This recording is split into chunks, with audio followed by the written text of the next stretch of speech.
뉴스투데이입니다. 지역의 경제 성장을 견인하고 있는 여수산단이 조성된 지 올해로 50년째입니다. 어제 시청에서는 50주년을 맞아 산단 안전사고의 원인과 대책을 짚어보며 앞으로 나아갈 방향을 고민하는 토론회가 열렸습니다. 조희원 기자가 다녀왔습니다. 토론회는 여수산단의 사고 발생 현황을 분석하는 주제 발표로 시작했습니다. 고용노동부에 따르면 최근 5년 동안 도내 사업장에서 발생한 인명피해 사고 9건 중 7건은 여수산단에서 발생했습니다. 대부분 안전 절차 미준수가 원인이었습니다. 인명피해가 없었던 사고 역시 15건 중 14건이 발생해 여수산단에 사고가 집중됐습니다.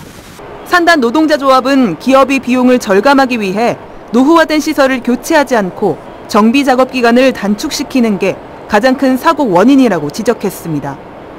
또 발주처가 관리 감독을 소홀히 해 발생하는 사고가 많다며 사고에 따른 처벌 수위를 강화해야 한다고 지적했습니다. 오랜 시간같이 일했던 노동자들이 죽고 다치고 암에 걸리는 현실에서 발주처의 책임과 처벌은 더욱더 강화되어야 합니다. 산단 기업이 사고를 은폐하지 말고 관계 당국과 적극 공유해야 한다는 지적도 이어졌습니다. 사고를 은폐하는 데 급급한 탓에 작은 징후들을 발견하지 못하고 결국 체계적인 안전관리가 이루어지지 않는다는 겁니다. 정부의 지도 감독은 한계를 가질 수밖에 없는 실정인 것 같습니다. 그러다 보니까 근본 원인에 제대로 대응을 하지 못하고 언론 보도 역시 사고 자체를 비난하기보다는 사고 이후 대응에 초점을 맞춰야 한다는 지적도 나왔습니다. 이제부터 화학사고를 우리 사회가 어떻게 볼 것이고 무엇을 문제로 인식하게 할 것인가에 대해서 전환하는 토론들이 필요하고 언론이 그 역할을 앞장서서 해주시기를 당부를 드립니다. 참석자들의 가장 큰 공감을 이끌어낸 건 앞으로는 상생을 고민하자는 제언이었습니다. 지난 50년 동안 우리 여수산단의 역사가 기업을 키운 시기였다면 다가올 50년은 기업과 또 지역 또 국가와 지방이 함께 상생해야. 여수시와 전남도 의원들은 토론회에서 논의된 내용들을 정리해 내년 2월 국회에서 2차 정책 토론회를 열 계획입니다. MBC 뉴스 조희원입니다. 광양시가 전남 청년 네일로 프로젝트에 참여할 청년 노동자를 모집합니다.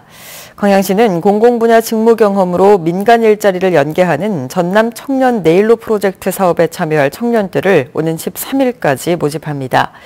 전라남도에서 주관하는 이번 사업은 지역기관과 연계해 청년에게 지역사회 공공 일자리를 제공함으로써 청년들이 취업할 수 있는 기반을 마련하기 위해 추진되고 있습니다. 고흥군이 교육환경 개선과 인재 육성을 위해 조성하고 있는 교육발전기금이 200억 원을 넘어선 가운데 각계각층의 기탁이 이어지고 있습니다. 고흥군은 최근 농업인의 날 한마음대회에서 생활개선의 고흥군연합회가 교육발전기금 100만 원을 기탁했고 지난달에도 고흥전통시장 상인회 등이 200만 원을 기탁하는 등 기금 기탁이 이어지고 있다고 밝혔습니다. 고흥군은 특히 이 같은 지역 사랑과 나눔 실천을 위해 수년 전부터 기금을 기탁하는 수시 또는 정기 기탁자가 늘고 있다며 주민들의 지속적인 관심과 지원을 당부했습니다. 어린이 전용 도서관이란 색다른 시도로 탄생한 순천 기적의 도서관이 15주년을 맞았습니다.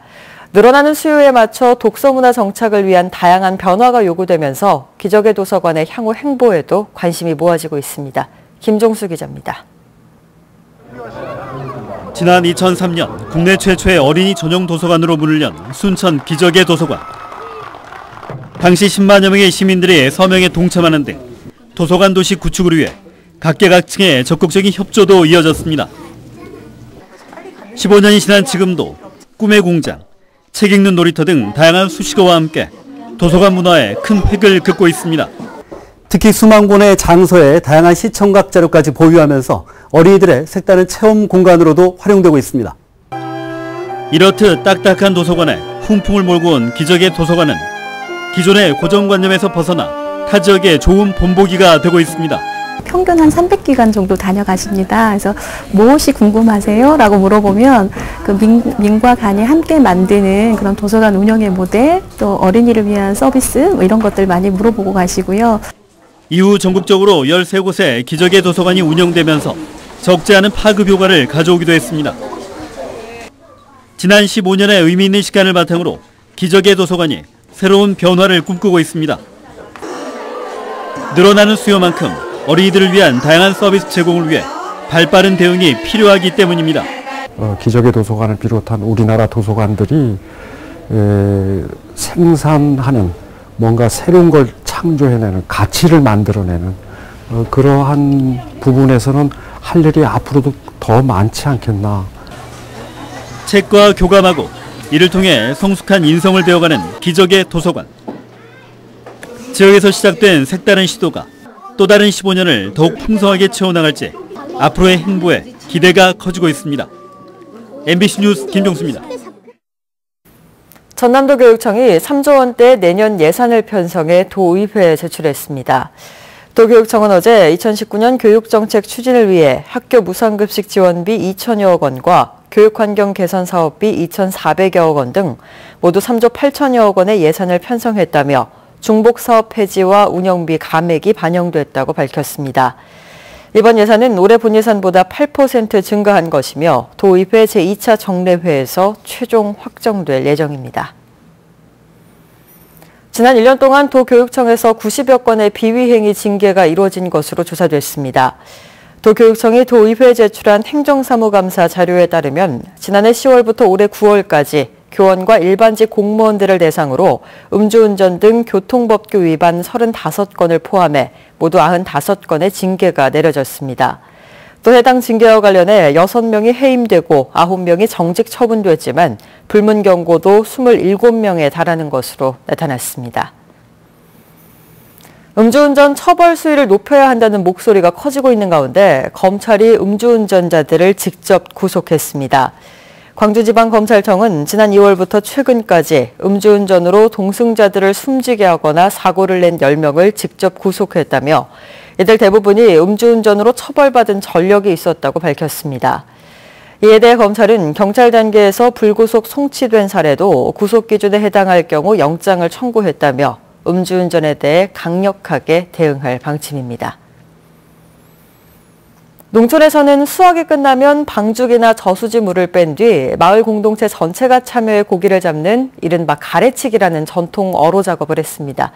요즘은 보기 힘들어진 가래치기가 남도의 한 마을에서 열렸습니다. 문현철 기자입니다. 동네에서 힘께나 쓴다는 주민들이 모두 모였습니다.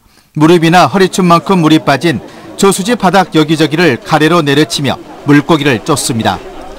가래는 대나무로 만든 온통형 바구니로 진흙 속에 숨은 물고기를 가두는 데 제격입니다. 어른 팔뚝만한 물고기가 두 손 가득 잡혀 올라오자 지켜보던 이들의 탄성이 터져나옵니다. 큰 놈들만은 이제 크게 훌청거리면서 느낌이 오고 아주 저양면은 소위 뜰쑥뜰쑥해요. 벼농사가 끝나면 저수지나 방죽에 물을 빼고 고기를 잡는 전통 어로 방식인 가래치기입니다. 잡은 가물치와 붕어 먹이는 매운탕으로 끓여 동네 사람들끼리 나눠 먹으며 마을 공동체의 결속력을 다집니다. 옛날에는 품앗이라는 게 있어가지고 사람들과 사람들 사이가 잘 끈으로 연결돼 보이지 않는 끈으로 연결돼 있었는데 또 가래치기를 함으로써 그 단합된 그런 모습을 보일 수가 있고 단합된 그런 마음이 사라져가는 소중한 어업유산으로 온 마을을 떠들썩하게 만드는 가래치는 날. 가을 농촌의 정겨운 이 모습과 추억을 안겨주고 있습니다. MBC 뉴스 문현철입니다. 까지 올라 있습니다. 현재 초미세먼지 농도 서울 은평구가 62, 경기도 시흥 74, 경북 포항도 55마이크로그램까지 올라 있고요. 미세먼지가 아직은 조금 더 들어올 것으로 보여서 지금 공기가 탁하지 않은 지역에서도 미세먼지 농도가 높아지겠습니다. 이 미세먼지는 일요일인 내일까지도 영향을 주겠는데요. 중부지방은 오전 중에 차차 낮아질 전망이지만 이 먼지가 남쪽으로 밀려가면서 내일은 남부지방을 중심으로 공기가 더욱 탁하겠습니다. 또 내일 밤사이 제주도를 중심으로는 비가 내릴 것으로 보입니다. 지금 중부 서해안 곳곳으로 산발적인 빗방울이 떨어져 있고요. 내륙 전반적으로는 안개가 자욱하게 끼어 있습니다. 충남 공주의 가시거리가 50m 안팎에 불과할 정도입니다. 오늘 중부지방 곳곳은 빗방울이 떨어지다가 차츰 그치겠고요. 남부지방은 대체로 맑은 하늘이 드러나겠습니다. 현재 서울의 기온은 9.5도, 전주 8.7도, 부산은 11도 안팎으로 어제 아침보다는 낮은 기온을 보이고 있습니다. 한낮에는 어제보다 기온이 조금씩 더 오를 텐데요. 서울이 16도, 부산은 20도로 예상됩니다. 당분간 맑은 날씨가 이어질 전망입니다. 날씨였습니다.